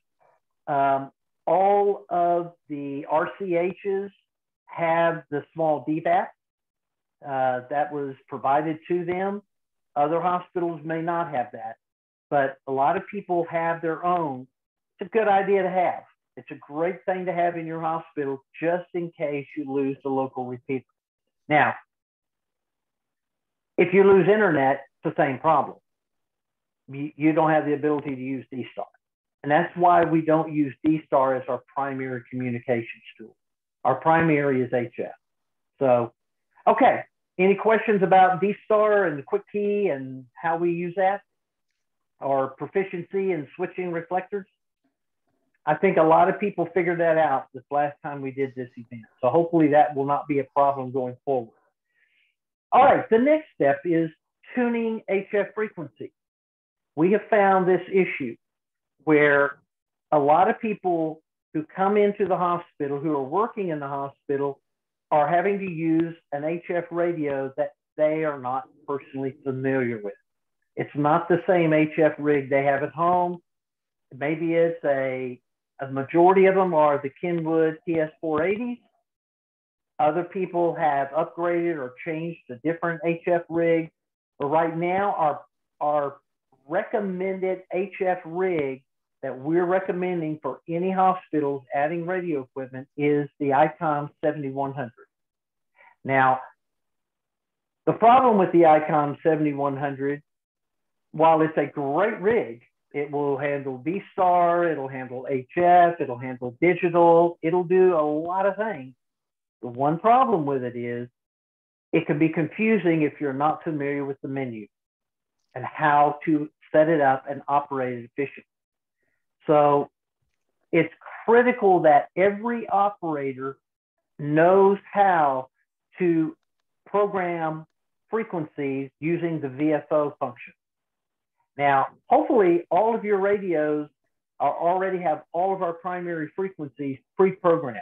So all they have to do is turn the menu dial to get to the different memory settings.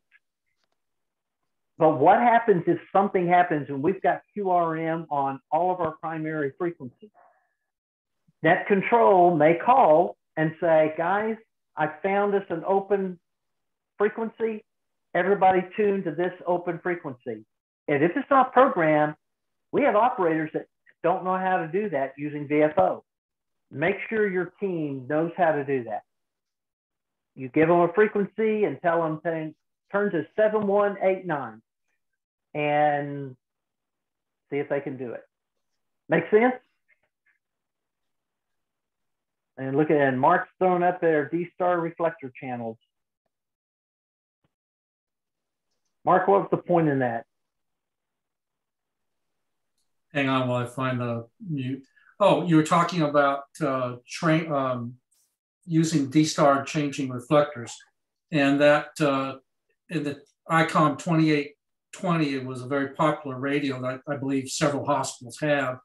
Yep. And its method for changing reflectors is an old style method, which is, as you described, you have a memory channel, you do an unlink on one of the memory channels and you go down to the reflector And that was causing a lot of confusion in my case here in my county with operators accustomed to the more modern user interfaces. So I put together that training material and just sharing it with the group in case anyone else wants to use it. Very good. Thanks, sir. All right. Again, familiarity with the equipment. I do want to do a quick call out to Joe Licata, W4HBS. Joe is our hospital operator for Fannin Regional Hospital here in Fannin County. And we use a ICOM 7100 at our hospital. And Joe has got it. We have ours set up to where he can switch over, use it as a D-Star radio. He can switch over, use it as an HF voice radio. And he can also send WinLink documents via Vera or Packet. But it requires specific menu changes. So Joe has developed a quick kind of a cheat sheet for how the radio menus you need to set and how those menus need to be set. And he has put that together in kind of a really nice cheat sheet document, which, by the way, is also going to be uploaded to the Georgia Aries website under the hospital operations. So any of you that have the ICOM 7100 and you'd like to have the cheat sheet on what menus to go to for whatever operations, what settings have to change, Joe's going to put the work in to put that together for us. So thanks, Joe. Appreciate that work. Yep. Hey, Brett, one thing I did want to mention, please, like I said, I'll call that version 0. It's something that I've been using because, you know, I'm new to a lot of this, but it's helped me a great deal. And the biggest issue is going from voice to data. That's where the changes need to be made. But I would ask that anyone that uses it and sees issues or problems or wants to, you know, change something, please let me know or let Brett know and he'll pass it along to me. Consider that a work in progress because I know it's not 100%, but it's a pretty good start, I think, to get everybody, you know, feeling a little bit more comfortable. Yeah. Yeah, again, for those of you, and maybe those of you that have a 7100 at home and you're not using it for going through all the different modes, it's a great little resource to keep packed up to your bulletin board there in your ham shack. So look it out. We should have it uploaded. Steve, you got that sent to? I have not sent any of it yet. Ruth? Okay. I've still got some other work to do. Okay. We're actually updating a lot of these documents here, and we're going to be pushing them over to Ruth to upload to the Georgia Aries website. We'll have it up there in the next week or so. And we might even send an email out to everybody telling them that updated versions of the document are available. All right, Mark? Yeah, in the Georgia Aries Groups IO, there's a files section. In the files section, there's a section on WinLink, and that's where you can find the training material. But also, there's a folder in there for contributed configurations, and there's an ICOM 7100 document in there too. But that's where I'm trying to kind of collect configurations of various sorts for WinLink use into that particular area. All right. Mark, Brett. would you go ahead, Larry? Oh, I'm sorry. I just wanted to, there's a common misconception when you first start working with ICOM radios that somehow you need to change the voice setting in order to go to a digital setting. And I hope that everybody understands that there is no change to the digital settings unless you change over from a USB digital to a, you know, like a PACTOR unit. So the only thing you have to click on is that data thing in the 7100. So you shouldn't be changing anything on the microphone. I just wanted to, I made that mistake when I first started back in 2014. So well, and I could pull up Joe. What Joe did is he created screenshots of the menu, and so it's really it's as he calls it, it's version 0, but it's very basic. Here's the screen. Here's what you need to click. So, well, let me tell you that in all our training, that I do this with Mark all the time. I play devil's advocate for the person that's pretty ignorant, and I want stuff spelled out for me. So I really appreciate direct, simple stuff. Well, guys, this is what this is all about. You know, our goal is we have to build our training and all of our expectations. We have to keep it at a basic level because, face it, we're not going to be doing this forever. I mean, we've got to be bringing in new guys to supplement, fill in as people step out of this. I mean, Steve and I have been doing this for a long time, but this whole operation has been going on for almost 17 years now. And there's been operators that have come and operators that have moved on, and new operators are always coming in. We have to keep the new guys coming in. We have to make it easy for them, less complicated. Keep it simple, the KISS method. Got to make it easy so they can understand and learn how to do this stuff. If they're struggling, and you know, most of you, and I would say that probably 3/4 of us on this call right now, if not more, have actually been called out and been activated in a real situation. And when that happens, guys, there's a truth that they talk about in training that is so true, and that is you will perform as you train. And if your training is sloppy, or lackadaisical, when you have a real life event, I'm going to tell you, your head's going to spin. You're going to panic. You're going to freak out. You're going to freeze. You're not going to remember how to do anything. You're going to be, the simple little things like changing frequencies can become a tremendous monumental task. Trying to remember and learn how to do that. That's not the time that you want to panic. We have to practice and get these skills down and let these operators use them over and over and over again to where it becomes almost like memory, to where you don't even think, you just do it. That's the key we're looking at. And so that's kind of a nice intro into the next stage, which is when you hear nothing. You're there, you're in the hospital, you're sitting there, you don't hear anything. What do? And this has happened. Steve, share with everyone what we normally see happens when they hear nothing. Oh, they'll sit around for 3 or 4 minutes, decide that the HF is off the air. They'll pack up and go home. Yep, that's pretty much it.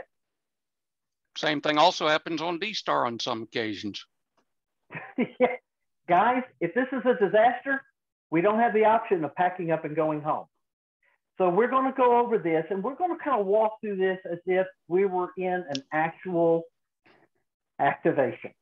Okay? So I'm bringing up here the Appendix C of our emergency operations plan, which everyone should have in their logbook. And in the back, you'll see different appendices. Appendix C is our primary frequencies, followed by our hospital frequencies. Now, I will tell you, this has changed over the years. We try to keep it updated. The current version online right now at Georgia Aries is not the latest version that we're looking at today. This is also going to be updated.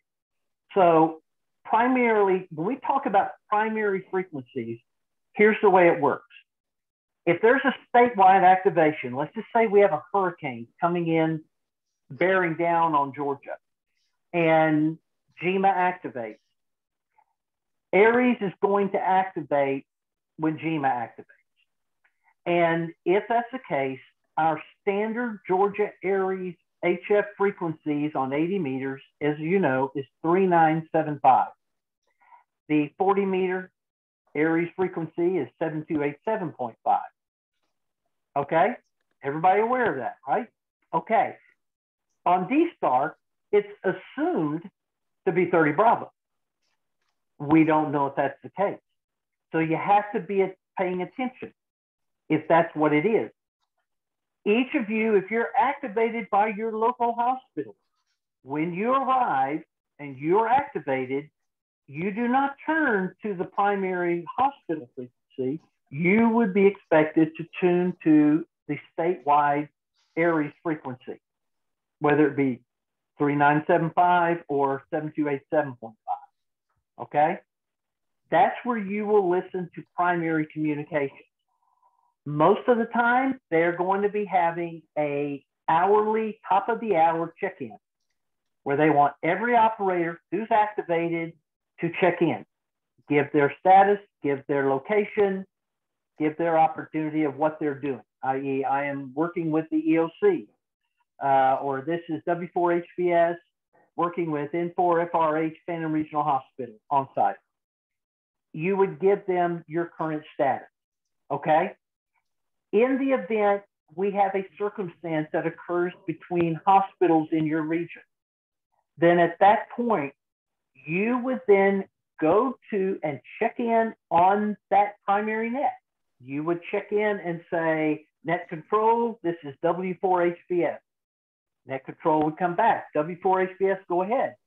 You say, W4HBS, representing Phantom Regional Hospital, I need to have pass traffic to AB4NX at Duluth, Northside Duluth Hospital.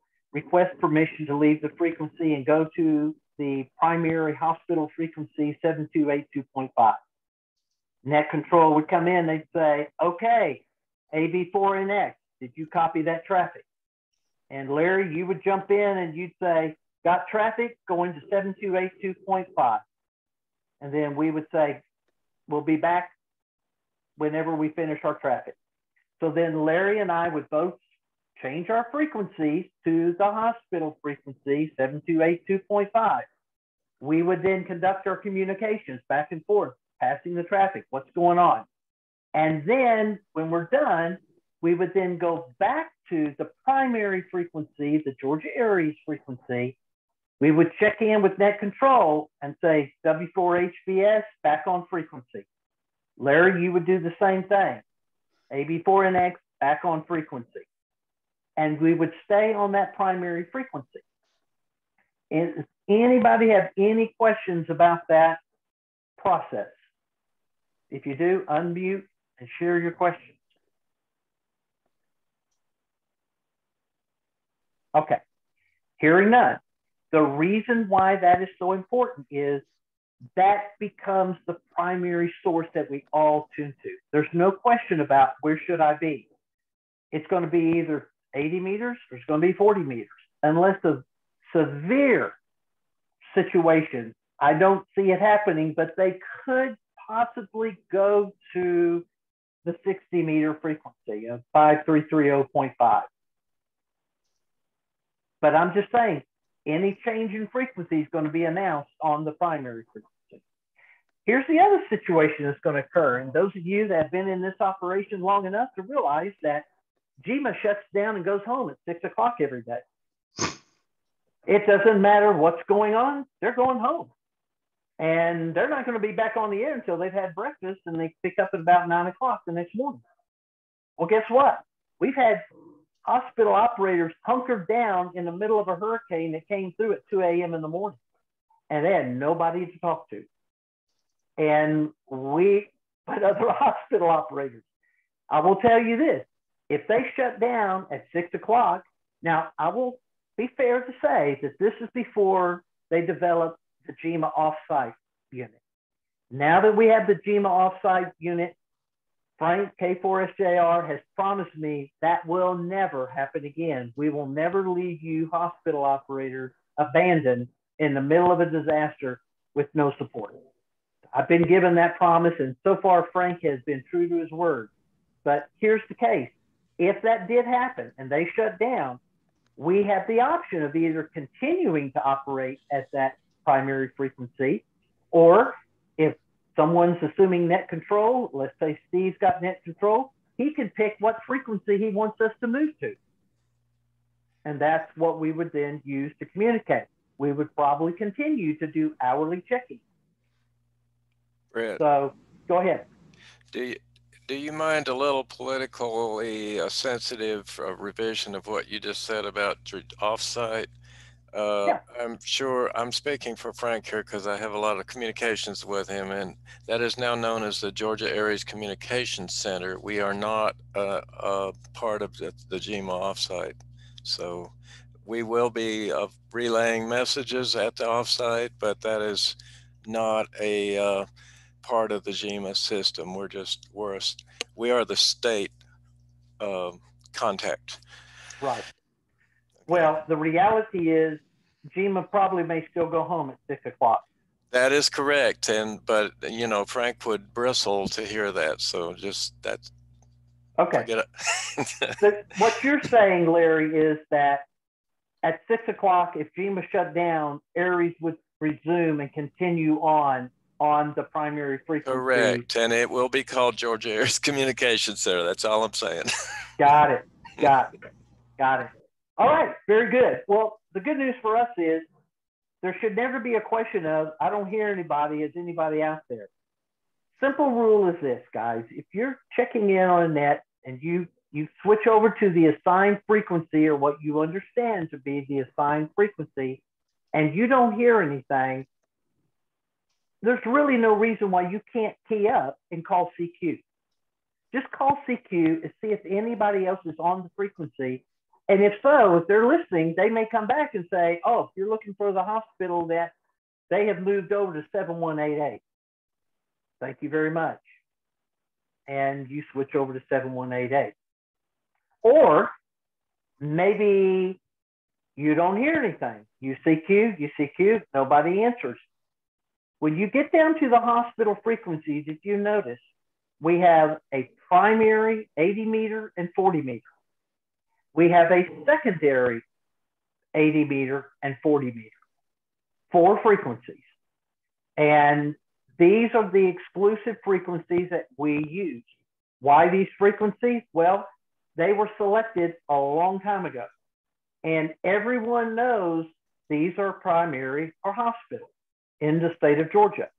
Now, doesn't mean Alabama or Tennessee and them might not be using one of them, but they have their specific frequencies that they use. We've worked hard to coordinate with surrounding states so that we don't overlap and use the same frequencies, or that we have sufficient spacing between the frequencies so we don't have QRM constantly. But in the event of a disaster, rules of decorum go out the window. We deal with what we have to deal with. And ultimately, these frequencies have worked extremely well. So remember this, if you don't hear anything on one, don't wait. Go ahead and switch over. Just just rotate through the different frequencies. Listen, maybe call CQ, see if you're being heard. It could be that you have a systems problem with your equipment, that you're not getting out and you're not being heard. You can't hear anything. Be aware of that. Rule those circumstances out first before panicking. If all else fails, utilize D-Star to try to get information. If you can't hear anything on HF, then use D-Star. Ask questions. Don't sit there and just get frustrated and say, well, this isn't working, I'm going home. That's not an option. So we have to utilize our standard band plan that we have created here. Now, we have also, as you well know, we can utilize WinLink peer-to-peer. For example, if you know there's another hospital and there's people activated at that facility, you can coordinate between them and you guys can communicate peer-to-peer using either Vera, RDOT, or Packet. Works great. The other option you have for many of you, if you have HF rigs at both facilities, you can operate FLDigi, but you would need to coordinate if we're not, we have defined 2 primary frequencies for FLDigi. These are the the 80 meter and the 40 meter digital frequencies that we define in Aries, Georgia Aries. So, but the beauty of that is you can send traffic back and forth using FLDigi. And we will probably utilize that in the event of a disaster and as a way of just kind of sending out information. The problem is, as you well know, most hospitals, you only have one HF rig, which means you can only monitor one frequency at a time on HF. You can't monitor FLDigi and monitor the primary voice frequency at the same time. So typically what we would do, we ask everyone to default and listen to the primary voice frequency above all else. And then If you want to or need to communicate, I may want to call and say, net control W4HBS wishes to pass traffic with AB4NX on FLDG 80 meter. Larry would say, net control would say, AB4NX, do you have traffic? Larry, you'd come back and you'd say, I received traffic. We'll be going, we will be offline, going to 3583 USB for traffic with W4HBS. Does that sound legitimate? Everybody get that? Understand how that would work? Any questions? I think the interval monitoring of the primary frequency ought to be established as well. It certainly every hour, it seems that each station should check at the top of the hour to see what's going on at the primary frequency. Do you have another interval, like every half hour? Well, what we've done in the past, it's a great question, Larry. What we've done in the past, and this would really depend on the net control operator and the unique circumstances that we're dealing with. For example, if there's a lot of traffic being passed on the primary frequency, they may skip doing the hourly top of the hour check-ins if there's a lot of traffic going on. And it would also be difficult even on the half hour. But what we have done in the past during slow times, which that's typically the case, it's just quiet time, on the top of the hour, Aries will do a check-in of all operators on frequency. And then on the half hour, we would do a hospital check-in. So that is something we've talked about and have actually done in the past, but that would be determined by Steve, if he's net control in this case, or whoever's handling, to determine whether we need to do it. If we have, I can tell you this right now, if we have 4 or 5 hospitals that are activated, absolutely, we're going to be doing check-ins on the half hour. Wouldn't you agree, Steve? Yes, I really would. The other thing is you may end up needing to have a resource net and a traffic net separately if there's just, a lot of activity on both sides. So that, I assume you would have a frequency for the resource net as well. Typically, yeah, but typically the resource net is going to be managed through Georgia area, not necessarily the hospital. Primarily the hospital traffic that we're going to be passing is usually going to be from hospital to hospital, or from hospital to GEMA, or hospital to Department of Public Health. That's usually our primary communication, the terminus.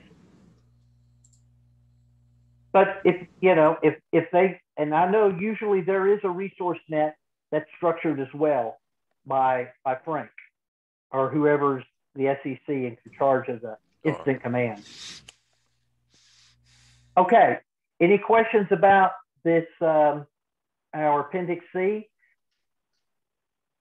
I would ask that everybody, when you get the updated Appendix C, like this document here, please print it out separately and have it in your logbook at the very front of your logbook, so that any operator that walks in, opens it up, bam, first thing they see is these are our primary operating frequencies. Because it happens to me all the time. We'll do a monthly net. Somebody will come up and say, what frequency are we supposed to be on? Well, you should never have to ask that, because number one, there's only 4. And if it's D-star, there's only 2 reflectors. If you don't hear us on one, switch to the other, or maybe call. If you don't hear anything, see if you're getting out. Really not that hard. We don't want it to be hard. All right, Steve, you got anything else? No, I think we pretty well covered everything we were shooting to get done. Other than the fact, I hope we see everybody up at or over at Gypstick next month. Okay. Well, let's open it up now. We'll take Q&A. Mark, we'll start with you. All right. Thanks, Brett. So we mentioned earlier WingLink proficiency goals and WingLink training. And Steve is well aware of what I'm up to right now because he's helping to review some of the draft materials. But the intermediate level of the WingLink proficiency goals is focusing on hospital operations. And the scenario is a hurricane grid down coastal area and the trainees, the operators, are staffing the Brunswick campus of the Southeast Georgia Hospital System. And in that scenario, they'll be passing 213 traffic, 213 resource request, a couple of hospital forms I've just mentioned. And then also they'll be following the process of using 213s, 309, 214s, and 309s. So that should be out on the streets by the time we come up with our August gypstick meeting. But that's what's in plan next on my end. Thank you. Awesome. All right, very good. And by the way, Mark, I appreciate all the hard work you have put into all the documents, updating documents. You've just done a tremendous amount of work over and above all of the training documents that you've put together. By the way, and for anybody who's interested, if you have questions about any operation, Mark has probably written a manual on how to deal with it. So Mark's a tremendous resource for us, guys. Let's take advantage of it. All right, other questions? Anybody else have questions? Well, I wanted to reinforce this thing about the WinLink development program that we're doing, the training program. I really want us to focus on getting people engaged in taking these courses. The precision that Mark teaches them, the familiarity with the systems that we are going to be working with, the served agencies, is just invaluable. And we need that critical mass of people understanding how much fun it is and how empowering it is to know how to do all this stuff. It builds that muscle memory so that when you go out there in the field and are deployed, you can do it. So Frank is going to be taking the course and Don is going to be taking the course. And as soon as they're done, we're going to roll this out publicly to the entire Georgia areas. But we're particularly wanting our MAP members to get involved to help us with the development of the program. And also it would be great if the hospital teams could start taking these courses as well. So they too, they of all people really need to know how to use the forms. Very good, very good. Well, guys, I do want to say this, that, you know, it's been 2 years since we've had any viable hospital training in Georgia areas. And unfortunately, this is due to the COVID situation. And there are still many of you that are still not able to get into your hospitals and facilities. I do want you to know that we have expressed our concern to the Georgia Hospital Association, and they support us 110%.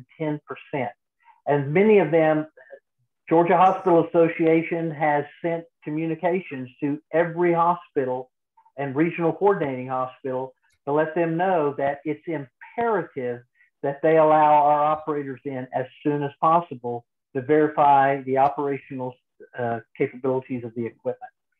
You don't know what you're going to get when you get back in. For those of you that have not gotten back in, be aware you're probably not going to be fully functional. So it's going to be critical that when you get in there, test that equipment.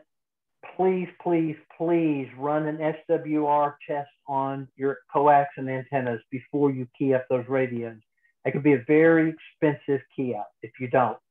And if there's a problem, define the problem, develop an action plan, and get on it right away. Because as we said, we're into the season, guys.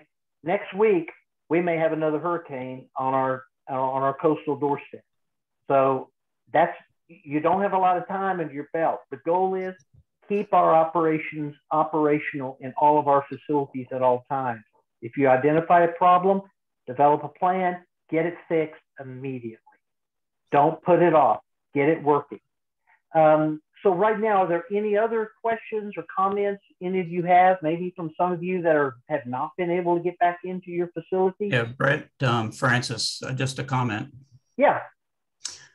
Several months ago, we were having a problem down here with DRACs, which I think is a pretty useful tool. And none of us could get on it. Finally got hold of Larry, waited, And he sent me some instructions, which helped a great deal. And we got everybody on it down here, and I'm sensing on a training class on DRATs. So Larry, I appreciate thanking you and thanking you for your help. And I'm sorry for not getting back to you sooner. Well, Francis, I really appreciate your taking the initiative to go ahead and take the ball and do the training. And I want to say, in case you don't know the two titles here, Mark is training and development. He's the DEC for training and development for Georgia Areas, and I am the DEC for digital communications. And if you have problems with your training, or you need training, or you need to understand a process, you know, inside Steve is an excellent resource and all that, but we do offer with Georgia Areas, that's my job, is to make sure that things work in the state. So please contact me at ab4nx@arrl.net, and I will be happy to answer any of your questions. I will give you my phone number and you can call me. Appreciate it, Larry, very much. And Steve, appreciate your help as well. You've helped us quite a bit down here at the hospital, so thank you. Very good. Any other comments? Anybody? Brett, this is Russell, AB4QQ. Yeah. At the JIPSTIC training sessions, are you planning 3 individual sessions being the same? Or are you planning that each section builds on the previous session that was held? Each section will be different. Every hour training will be different. Again, we would normally give them the specific titles of what we're going to be covering. Typically in the first hour, we go over the basic training that we would give every new operator that's come into the hospitals. If you haven't gone through the primary training, this is the one that we encourage all new operators to go through at least once. And for those of you that have been on it, since we haven't done it in 2 years, it's a great refresher of all the basics, and where we go over all the details through our emergency operations plan, and to get everybody kind of on the same page. The second hour, we go into more advanced training. And in some cases, if we don't have all the details worked out for the second hour yet, but typically it will be more advanced, and it probably would involve use of WinLink training. We talk about getting HIPAA trained. For example, most of us, our HIPAA training is probably out of date. Yes. HIPAA is supposed to be repeated every 24 months. And it's been 2 years since we've had our HIPAA training. We rely on our local hospitals to provide us the HIPAA training. And so many of you may have to contact your hospital and say, is there a way we can get scheduled for the next class you teach on HIPAA? There's typically, though, the hospital HIPAA training is extremely detailed because they're assuming you're coming in to work with patients. The key is you may have to kind of sit through that and endure it. We were fortunate in the past, we had a speaker actually come to JIPSTIC and give us a pared down HIPAA training specifically as it would relate to hospital operators. We don't have that now, but you still can get the HIPAA training through your hospital. And many of them may even have a brief shortened version for recurrent HIPAA training, since you've already been HIPAA trained once. It's just good to keep that certification up, because that is a requirement that we have to abide by HIPAA guidelines. So again, these are types of things that the hospital can offer for you. It's also a great thing to keep in mind, guys. Everything we do at our hospital is all relational building. We've got to build relationships, maintain those good relationships with these people. They need to know you on a first name basis. And again, with turnovers in the hospital, I know currently our EM is gone at our hospital. It's a vacant position right now.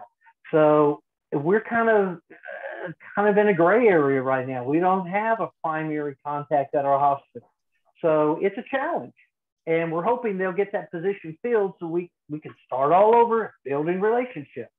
So Again, keep that in mind. That's an important step. Any other questions?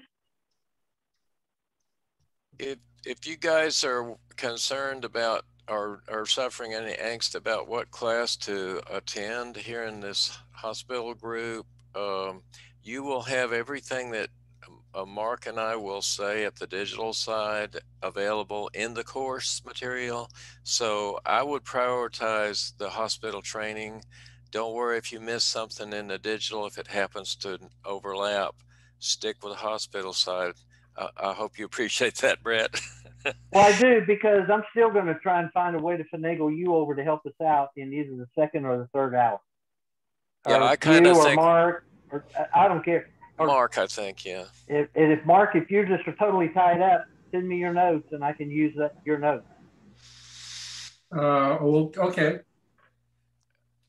No, I think we need to make this work, and I'm gonna, we're gonna talk with Dawn and Frank, and we're gonna make sure that this stuff is integrated in such a way that people don't have to miss primary training on this subject.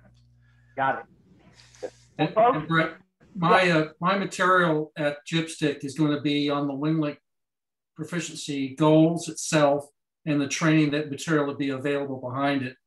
There'll actually be no true training on the use of WinLink in my presentation. It's the program that's going to be made available. Okay. And that's kind of true on my side. I'm going to do a lot of hits and kicks, and Aaron's going to do some real practical stuff as well. But really, truly, the training is in the course. This is a overview and understanding of how all the modes fit together and what the priorities are. And we depend on our training course for the real information. Very good. Looking forward to it, guys. Sounds like great stuff. All right. Without any further ado, Steve, do you have anything to close us out? No, I need to talk with you after we get done for a second. All right, that'll work. Gentlemen, I just want to say we appreciate what you do, appreciate the commitment you've made to serving and supporting our hospitals across the state. We hope we never have to use you. But in the event we do, I feel confident that we've got some of the best operators anywhere in the country supporting our hospital. So appreciate your time this morning and look forward to hopefully seeing you guys down at Gypstick in August. So have a great day. Thank you very much. 7-3 all. All right. Take care. Take care. Thanks, Fred. Thanks, guys. Thank you for attending. Bret. Yes. I just discovered an email that came in this morning from Connie Holland. She didn't have a link to the training. Okay. So what you need to do is send her whatever the link is to get to the video. Yeah, I'm going to actually, once it's finished here, it'll take it about 10 minutes to digitize, and then I'll just send you a link to it. Okay. And we'll go from there. Sounds good. All right, my friend, appreciate your help, and I'll call you later and we'll talk about it. All right. Sounds good. See everybody. Oh, I have sent the stuff to Martha, to Ruth. All right, very good. That was the 7100 and the EOP. And the updated, okay, yeah, that included. Because that put the other two annexes in the EOP. Got it. Okay, guys, see y'all later.